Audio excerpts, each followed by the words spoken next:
Algebra 1 students. This is Mrs. McDonald coming at you from home quarantine.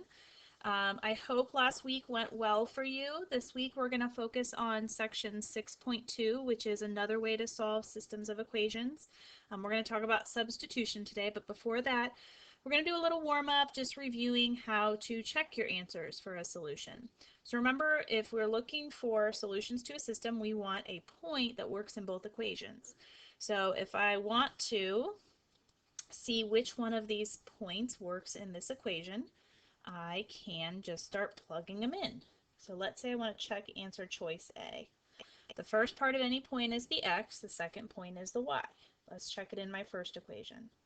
2 times negative 3 plus 3 times 3 equals 12. That's negative 6 plus 9, not going to give me 12. A is not my answer choice. Let's look at B. Again, first part of my point is the x, second point is the y, and let's use that same first equation again. 2 times negative 3 plus 3 times 6 equals 12. This time I get negative 6 plus 18, that equals 12. So far, so good. Next thing I need to do is, if it works in one equation, it's not necessarily a solution to the entire system unless it works in the other one. So let's look at that second equation we were given. 10 times my x plus 3 times my y equals negative 12. Negative 30 plus 18, that does equal negative 12, so B is our solution. The point negative 3, 6 works in both equations, therefore it is a solution to this system. If for some reason that point didn't work, you could just try option C and D as well. Another quick way to do this, if you have technology, is to graph both equations in Desmos, and you can look for the intersection point that way, or look for the point out of these four that's located on both of the lines. All right, let's get to our new lesson for today, section 6.2, linear systems using substitution. So you're going to notice the types of problems we're solving look the same as last week. Two equations with two variables in each. Most of the time we're going to see an x and a y. And we have three new steps. If you've printed the notes off of Polaris, you've already got these written down. If not, go ahead and take a second, pause the video, write those 3 steps down on the left side of your paper, and then when you're ready, hit play, and we're going to work this problem out on the right side. Okay, so the first step in substitution is to isolate a variable in one equation, and this is kind of vague. You can isolate either variable, an x or a y, in either equation. Whatever is easy to get alone is going to be your best choice. The best variable to get alone is something that doesn't have anything in front of it, no negatives and no numbers. And in this case, we have that x in the first equation with no coefficient, or we could say a coefficient of positive 1. To get that x alone, I'm going to write that equation down again. I'm going to move everything else to the other side. So in this example, that means taking that negative 2y and adding the opposite, plus 2y on both sides of the equation. So now I'll bring down my x, the negative 2y and 2y cancel, and on the other side I have two terms that are not alike, negative 6 and 2y. So that's step 1 complete. We've isolated one variable in one equation. The second step is the substitution step. Whatever variable we've gotten alone, we're going to circle what it's equal to. This equation that I have right now says that x is the same thing as negative 6 plus y. So what does that allow me to do? It allows me to take that negative 6 plus 2y and plug it in for x in the other equation. So we're going to substitute, take the x out, and wherever you're substituting you want to use a parentheses. We're going to substitute in that negative 6 plus 2y, what x is equal to, and then bring down the rest of that other equation. So plus 6y equals 4. From there, you'll notice we have an equation now that just has a single variable. It's all y's, which means we can solve for y using steps that we learned earlier this year. First step, distribute. So I'll get a negative 24 plus 8y, bring down my 6y, bring down my 4. Combine my like terms. I have an 8y and a 6y. That's going to give me 14y. From there, I want to get my y alone. So we add or subtract first. I'm going to add 24 on both sides. 14y equals 4 and 24 are like terms. That gives me 28. And then last step, divide by 14. So we're going to get y equals 2. And that's really the toughest part of that problem, getting the first answer. Once you have one answer then, either the x or y, the third step says take what you know and plug it into one of the original equations. I'm going to use the top equation. That top equation was x minus 2y equals negative 6. And now here's the good news. We know that y is 2. So now I can solve. I have x minus 4 equals negative 6. And then to solve for x, add 4 on both sides, x equals negative 2. So we could write our solution as x equals y equals, or we can write it as a point. Negative 2 is my x, positive 2 is my y. If you want to check it, you can do what we did in the warm-up. You can plug that value for x and y into both equations and make sure it works. Option number 2 is you could plug this in Desmos. So I'm going to show you how to do that real quick. So in Desmos, I'm just going to use my keyboard here. Let's see if this works. X minus 2y, oh, don't mind the dog, equals negative 6. There's my first line. And then our second equation was 4x plus 6y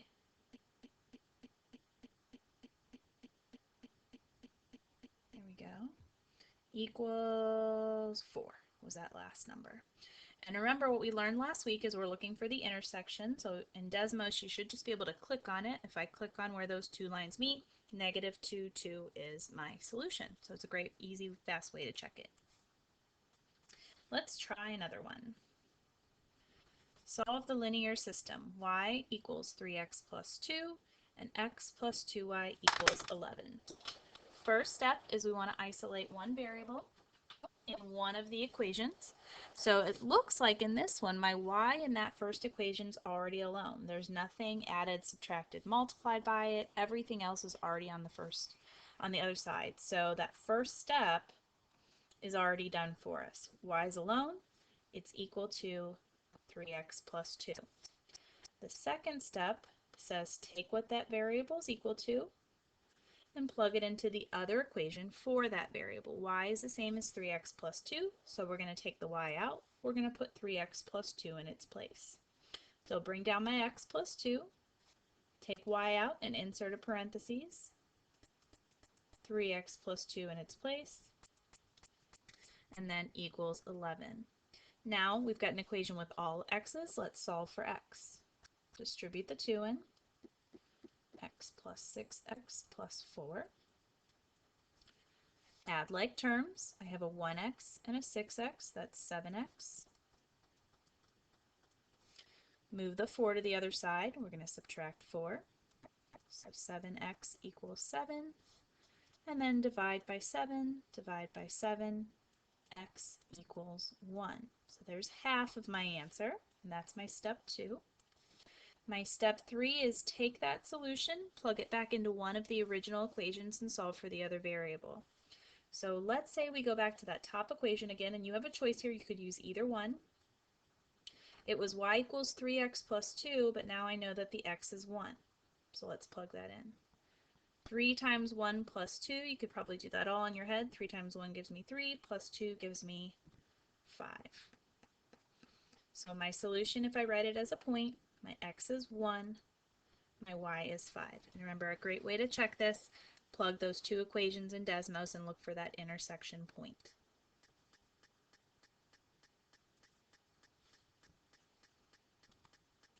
Okay, let's try another one together.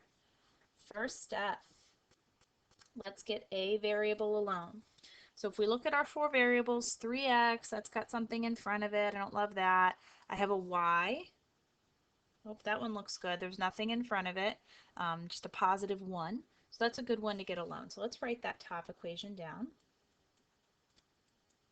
And to get that y alone, we need to move the 3x to the other side. So we're going to subtract 3x on each side.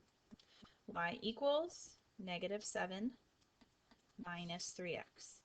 First step is done. Second step, do your substitution. We're going to circle what that variable is equal to and plug it in the other equation for that variable. So that's going to look like -2x plus 4, take the y out, replace it with -7 minus 3x. And it looks like it's equal to 0 here. I've got an equation with all x's. Let's solve for x. Step number 1, distribute. There's a lot of good review here from the beginning of the year. 4 times -7, -28. 4 times -3x, -12x. Combine like terms, -2x, -12x is -14x. From there, I need to get the x alone, so I'm going to add 28, -14x equals +28, and then divide by -14. I get x equals -2. From there, oh, and let me check off my step 2. There we go. From there, step 3, we're going to take what that variable is equal to and plug it into either of the original equations. Let's say I use the bottom equation this time. We haven't used that one a lot.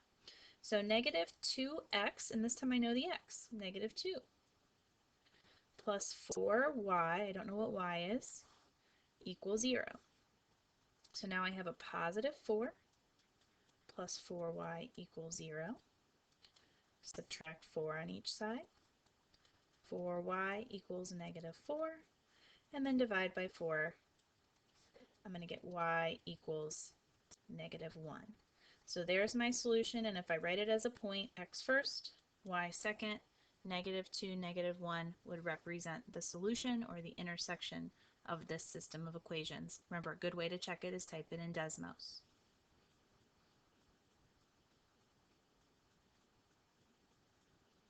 Okay. Fourth example today. Not too bad to start. I've already got a variable that's all alone. Nothing added, subtracted, multiplied by it. So my first step is done for me. Great. Second step. Circle what that variable is equal to.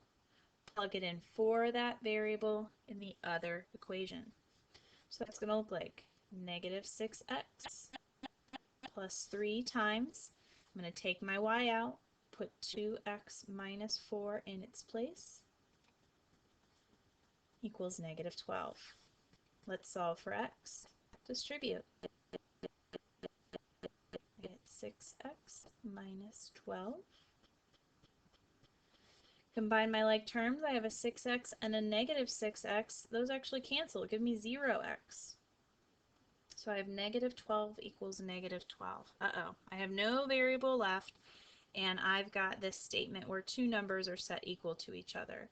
So this is actually one of our special cases. You probably remember this maybe from earlier in the year. There are two different things that can happen when we are talking about lines. The first is no solution, and the second is infinitely, if I can spell that right, my goodness, many solutions, which often we just use an infinity symbol to represent that.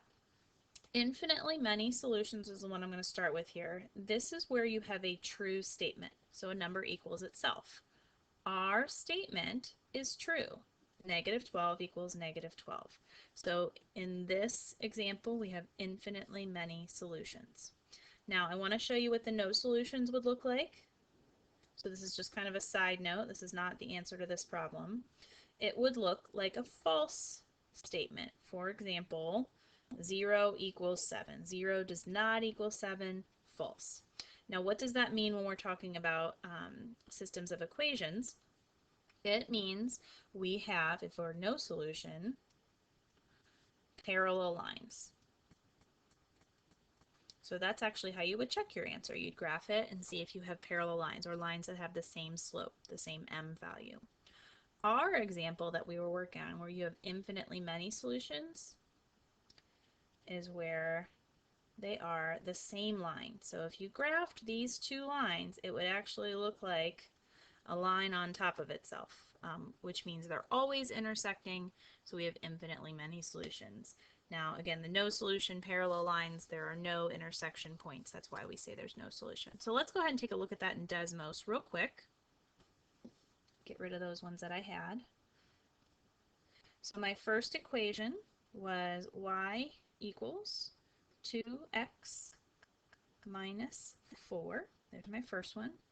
And then the second one was negative 6x plus 3y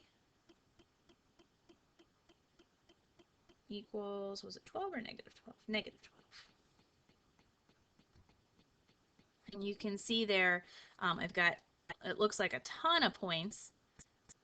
They're just picking certain ones to give us here, but you can see a lot of different intersection points. And you can see the color has changed a little bit. Instead of seeing something that's purple and green, we're seeing something that's kind of a darker purple color because we have a line on top of itself. So same line, infinitely many solutions. Now let me give you an example of what no solution would look like. So this would be a different system. Let's say I had something with the same slope. So slope, if we're talking about y equals mx plus b, is my number in front of my x, so 2, we'll keep that the same. But this time let's do a different y-intercept, like maybe 5. So there you can see I have two lines that are not intersecting, parallel lines, so that's what it would look like if you had no solution, if you wanted to check your answer. Okay, and I think we're going to jump over this one because we already talked about our special cases. Last problem is a really quick word problem. So here you're going to have to write the system and solve the system.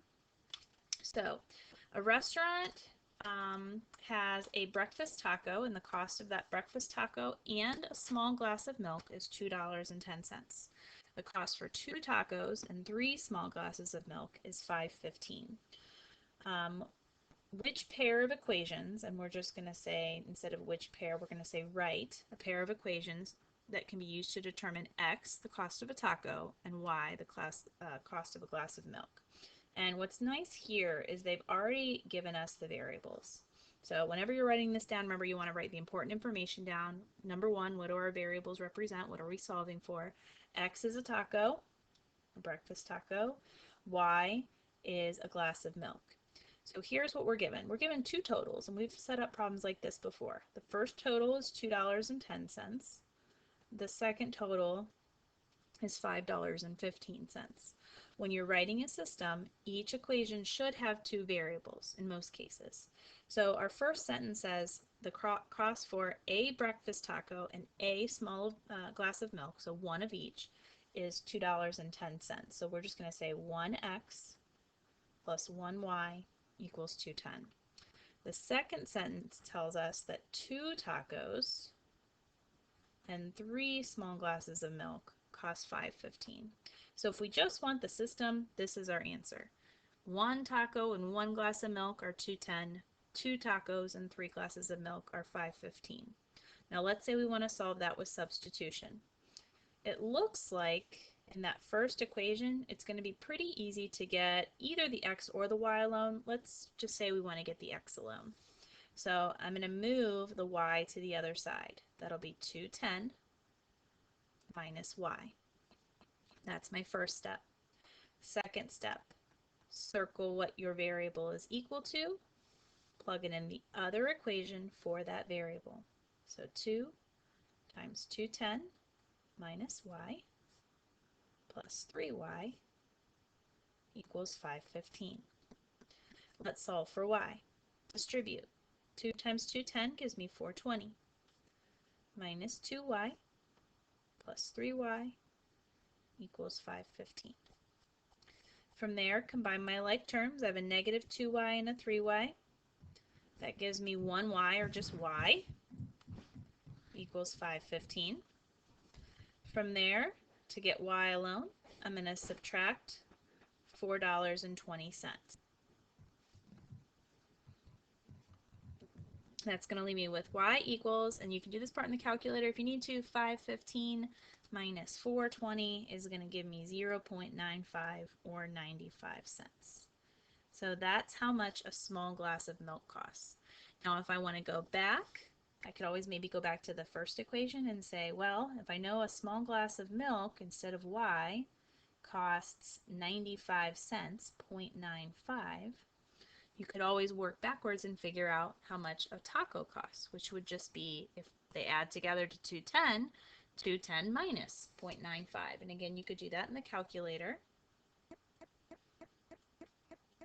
Let me set that up formally here. Equals 210. We're going to subtract 95 cents on each side.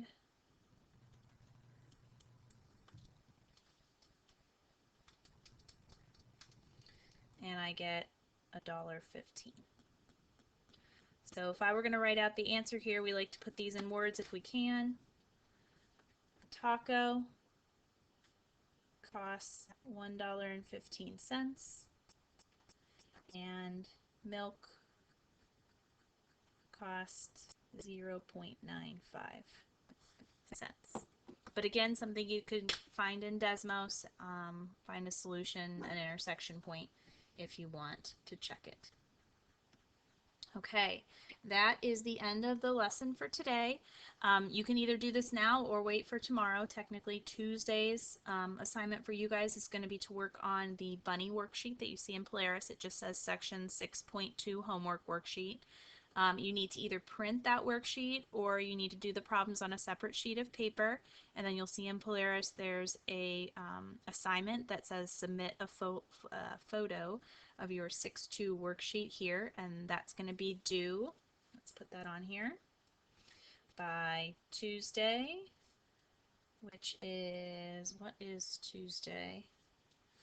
I think it's the 7th? 11:59 p.m.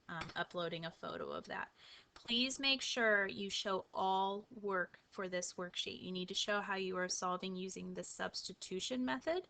You can definitely check your answers with Desmos, but if all you submit are solutions without any work, you will not receive credit for this worksheet. Email me if you have questions. I'll be online between noon and 1 every day if you guys need me. Thanks, and I hope everybody's staying well.